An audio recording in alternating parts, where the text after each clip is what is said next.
Hey everybody, Scott here. You know, it's common today to see people trying very hard to be like somebody else. There's a prevalent dissatisfaction with the way God made us. Everybody wants to look like that person, act like this person, adopt their personality, their traits, their manners, their technique, their style.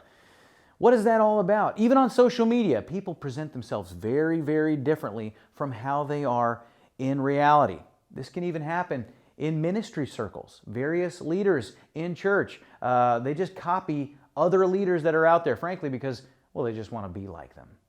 You know, in 1 Samuel 17, the shepherd boy David goes to visit his brothers in the Israelite army as they're encamped against the Philistines.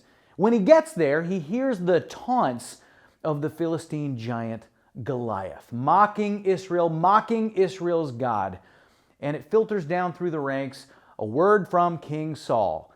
He is offering a handsome reward for the guy who can take out this annoying giant. Well, David immediately rushes to King Saul to offer his services, not because he wants a reward, but because he wants to honor the Lord. After some convincing, Saul's just happy to have a volunteer. And his instinct is to put his own armor on David.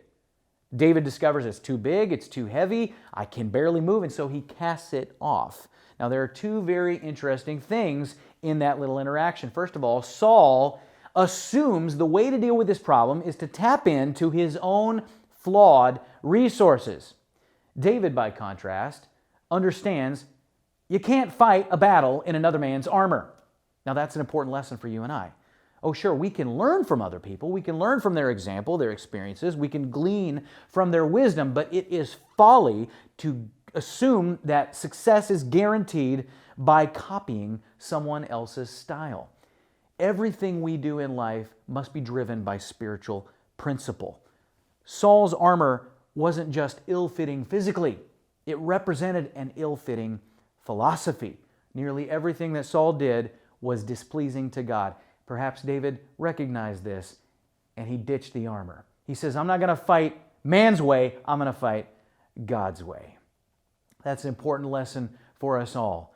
God takes pleasure when we operate according to how He designed us. When we try to copy somebody else, we're robbing God of pleasure. And we're robbing others of seeing a true original. Now, I don't want to live my life and just be myself in my own sinful state. I want to live life according to the identity God has given me because that's who He says I am.